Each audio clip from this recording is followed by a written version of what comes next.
faithful student, Twilight Sparkle. I need you and your fellow elements of harmony to come to Camelot as soon as possible. A situation has arisen that affects each of you more profoundly than I can currently foresee. I shall send a chariot for you and your friends, should it arrive within the hour. With love, Princess Celestia. Pulled by a pair of armored Pegasus, the golden chariot flew across the idyllic countryside of Equestria. The roaring winds kept it bare through enchantment. A group of fillies clustered around a purple unicorn upon it. "Whatever do you think it could be, Twilight?" asked Rarity, looking askance at the scroll between the purple unicorn's hooves. Twilight Sparkle had been almost silent since they had left Ponyville, lost in her own thoughts. Rarity waved a hoof in front of her friend's face. Ugh, she's doing it again. Rainbow, darling. Taking a deep breath, the Pegasus screamed, "Twilight!" a vein pulsing in her forehead. The sonic assault broke Twilight's stupor as her eyes focused on Rarity's cringing visage. You say something, Rarity? I said, my dear, whatever do you think this could be about? What do you think the princess needs us? The two Pegasus soldiers pricked their ears, their curiosity piqued. Twilight shook her head. That's what I've been trying to figure out. I honestly have no idea. It's more fun this way, silly, scoffed Pinkie, leaning dangerously far over the rail. A surprise isn't a surprise if you know what it is. Now, 'tain't no use in getting our manes in a tangle until we know what the princess wants, croaked a weak voice. These humbled ponies turned and beheld Applejack. The farm filly was facing away from them, hanging her head over the rail with one hoof holding her hat on. Had she turned, they would have seen that her face was an alarming shade of green. Ramberdash buzzed over, suppressing a snicker at her friend's predicament. Applejack hadn't said a word of protest when boarding the chariot, but it had all gone downhill from there. I never knew you were scared of flying, AJ. Applejack whirled, bringing her muzzle to muzzle with Rainbow. I ain't scared. A sudden lurch of the chariot caused her to groan and face back over the rail. Ugh. I'm an Earth pony, Rainbow Dash, and this ain't the Earth. Whoa, Nelly. Everyone visibly recoiled at a horrible splatting noise. The two escorts traded irritated looks. They'd have to clean that up. Pinkie raised her nose. Does anyone smell apples? Fluttershy patted Applejack's shoulders and tried not to look disgusted as the Earth pony retched once more. Gasping, she said, Pinkie, please don't say apples. Can some pony try talking about something? Make the time pass and all? Ooh, I know! Pinkie bounced on the spot, unable to contain herself. I want to hear about Dashie's date. My date? Rainbow Dash looked genuinely puzzled. Why? I told you guys, it was boring. Now, Rainbow Dash, said Rarity, it can't have been that dull if you were as nervous as Fluttershy said you were. What was his name? Sky Chaser. He went to Junior Speedster Flight Camp as well, though he wasn't in any of my classes. Nobody noticed the Pegasus soldiers stiffen under their armor. Back then, he was one of the only ponies around who could push me, after I got my key mark. He even won sometimes. After the instructor called one of our races a draw, he came over and asked if I wanted to get together to a talk about racing in the Wonderbolts, so I said okay. I didn't even realize until I got home that he meant it as a date. Applejack focused on Rainbow Dash's story. She felt her sickness receding. Each of the ponies failed to notice the miles being eaten away beneath them. A lot of the rest of you guys already know. Rainbow faltered for a moment. I got a teensy bit nervous, and Fluttershy helped me get ready. A warm smile let the element of kindness know how much he was appreciated. I headed out and met up with them at the Cloudseum. His dad worked there, so we got a behind-the-scenes look at the whole place. We even got into the Wonderbolt's dressing room. That was awesome! We went and had lunch at a cafe, then we just wandered around Cloudsdale for a while. It was like I said, boring. I'm built for speed, not for walking around. We both went home, and it never happened again. We were still friends, but that was it. Pegasus filly shrugged. I guess I just wasn't really ready into cults back then. If it had been a few years later, who knows? The group looked up to see the spires of Camelot swelling before them. One of the Pegasus guards turned. Welcome to Camelot. Prepare for landing. His voice cracked imperceptibly. The two stallions gracefully brought the chariot around, setting it down gently upon one of Camelot's landing strips. As the fillies disembarked, an armored Earth pony trotted up to them. Turning to Twilight, he asked, Are you Miss Twilight Sparkle? The lavender unicorn responded in the affirmative. Yes, we were summoned here by Princess Celestia. The large guard nodded. The princess has required your presence in the throne room. If you'll please follow me. The eyes of the Pegasus escort tracked their passengers intently as they walked off, specifically the sky-blue Pegasus filly among them. One of the guards spoke up. Chase, was she? The other cut him off. Yeah, she was. I didn't recognize her. It was so long ago. I guess I just blocked the memories out. I was very fond of her. He lapsed into silence, his gaze never wavering from her retreating form. She's grown into a beautiful mare. She sure has, responded his companion. So what's your problem? Go after her. You kidding? Sky Chaser said incredulously. The general would have me grounded for months if I did that on duty. Besides, he sighed, you heard what she said. I had my shot. Come on, let's get this chariot cleaned up. Princess Celestia took several deep breaths and tried desperately to stop giggling. She honestly couldn't remember the last time she had laughed like this. It was intoxicating. But one of the palace guards had just informed her that Twilight and the others had landed, and she had a facade to maintain. After a few minutes of doing her best impression of a giddy school filly, Celestia managed to calm herself down. Breathe in, breathe out. As she attuned her senses, picking up the distant sounds of hooves clopping on marble, the alicorn levitated an open scroll in front of her and prepared to give the performance of her life. The enormous doors of the throne room of Canterlot greeted the elements of harmony as their escort nodded to the two ponies standing guard. Each took a handle in their jaws and backed away, opening the magnificent portal. The guide bowed courteously to them before gesturing inside. The princess asked that she receive you in private. Good day, my ladies. With that, each of them trotted inside and proceeded to crane their necks back and back. It never fails, breathed Rarity. Even after the gala, this place just seems so enormous, and the guards, such manners. Inevitably, their gaze was drawn towards the end of the room, and the throne situated there. The Sea of Equestria was a wonder in its own right. Framed by tapestries, bordered by shrubbery, the sheer grandeur of it was offset by the gentle splashing of the fountains at its base, all backlit by the wondrous majesty of Canterlot's benevolent monarch, Princess Celestia.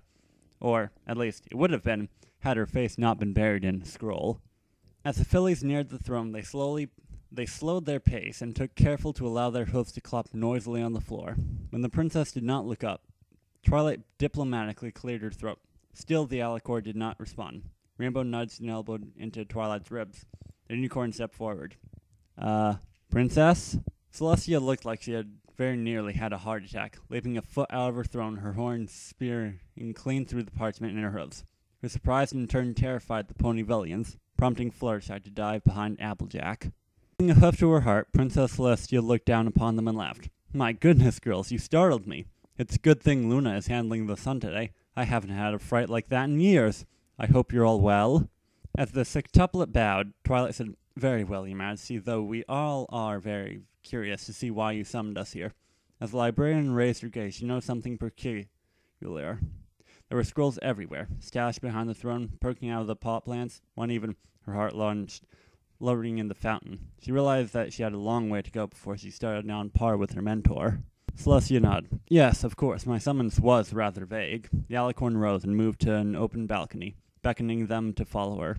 As the fillies stepped onto the terrace, they were rewarded with a breathtaking view of Canterlot, the royal flag snapping crisply in the breeze. Celestia gazed out over the kingdom with a smile on her face. Without looking back, she said, Last night, the castle had some unexpected visitors requesting to see me. I almost denied them. It was late in the evening, after all, and the night is the realm of my fister. However, I acquiesced. She turned to regard them. Before they even entered the throne room, I could tell they were visitors of note. They were saturated with powerful magic. It was so strong I could almost smell it.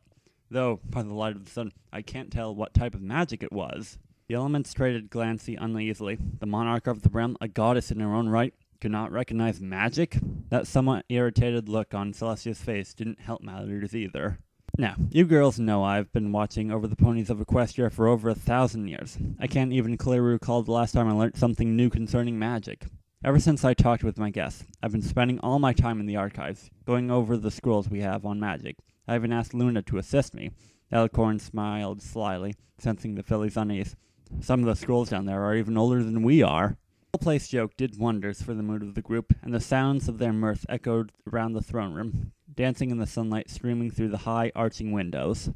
Celestia unfurled her wings, stretching them out. As soon as I received word that you were on your way, I gathered the closest scrolls and brought them up here to continue reading, she said, waving a hoof towards the motley assortment of literature cluttering her throne. And so far, nothing. Not a single mention of anything even remotely similar to what I felt from these ponies. Your Highness?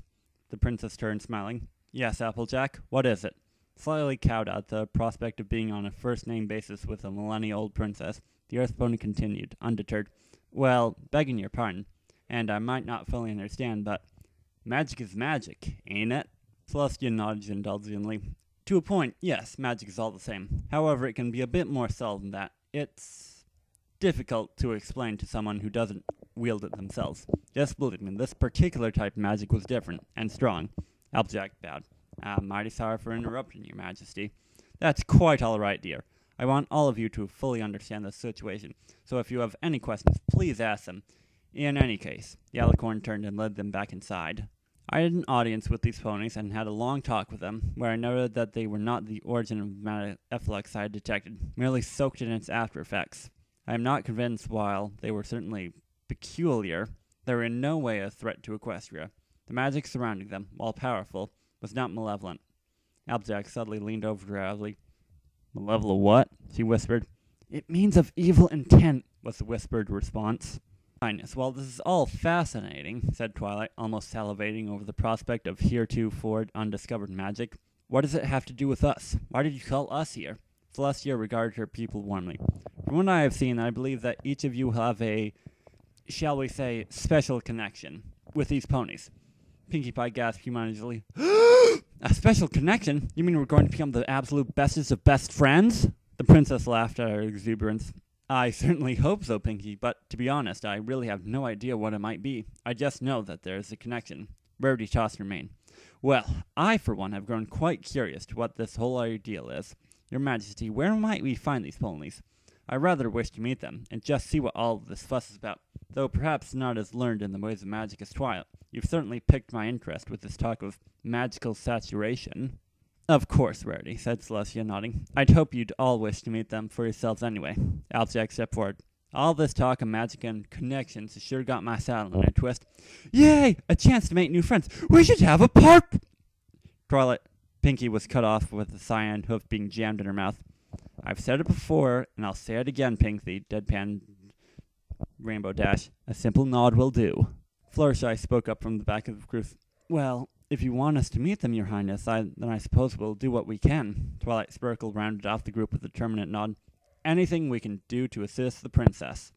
Princess Celestia smiled. Splendid! In that case, follow me. I shall take you to them now. They're in the banquet hall with Luna. The Alicorn laughed. She always did eat breakfast late. The short trot to Princess Luna provided ample opportunity to admire the castle of Canterlot in the light of the sun. Though often the most poised and proper of the group, Rarity could not keep from gazing around in slack-jawed wonderment as Celestia explained this artifact or this tapestry. For her part, the princess seemed more than happy to play tour guide to the fillies, happily giving them a truncated tour of the castle. Though Twilight, more attuned to the mannerisms of Celestia than the others, couldn't help but notice the barest of halts in her speech, an almost non-existent sheen over her eyes. Sliding over to the Alicorn and trying to angle herself so that the others wouldn't notice her speaking, Twilight murmured, Princess, are you all right? Celestia grinned internally. This is going to be marvelously. She had even fooled Twilight. Granted, so far as she had almost pulled a fanatic of muscles, struggling not to crack into a big smile, but if she could pull the wool over the mare that had known her since foalhood, then surely she had the others wrapped around her hoof. Stretching out her wings to block the others' view of them, Celestia leaned over to her pupil's level and said, To be honest, Twilight, I am a little concerned over what exactly might happen when you meet all these ponies. The Alicorn frowned. Twilight paused. Are they really that unusual? The princess smiled, genuine human honor besides. Oh, you could definitely say that. I can't even think of how to go introducing you all in the least problematic way. I certainly hope Luna has an idea. At a quiet question from Fluttershy, Celestia turned, leaving Twilight to her thoughts. The unicorn's hooves walked on autopilot as she processed what she had just heard. These ponies, she thought to herself, must really be something. In short order, the great doors of the banquet hall loomed before the group. Celestia horn glowed for a moment before she said, Wait here for a moment, girls. Luna's coming out to meet us. A moment later, one of the doors creaked outward, the slight form of Princess Luna squeezing through a gap. An almost inaudible hum of conversation sneaked out with her, before the door was firmly shut again. The fillies customarily bowed, prompting Luna to smile uneasily, a blush on her cheeks. Please, girls, rise. There is no need to bow before me. How have you all been? I haven't seen any of you since Nightmare Moon. Luna's gaze shifted for a moment, clearly uncomfortable. Celestia came to her sister's rescue. With a benevolent smile, she said, Well, in your defense, Luna, you do have 1,000 years of equestrian history to catch up on. Every pony laughed, not expecting the princess to be such a jokester. Luna leaned up against her briefly. After a moment, Celestia said, "Now, Luna, I felt that you had a suggestion as to how we could more handle our, situation." "Oh, yes, Tia. I think the whole process might go smoother if we introduce them in pairs." Nobody missed the emphasis on pairs.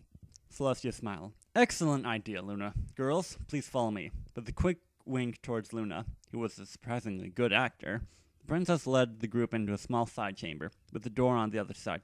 This is one of the rooms used by the castle staff during banquets. It connects to several others, her own cults.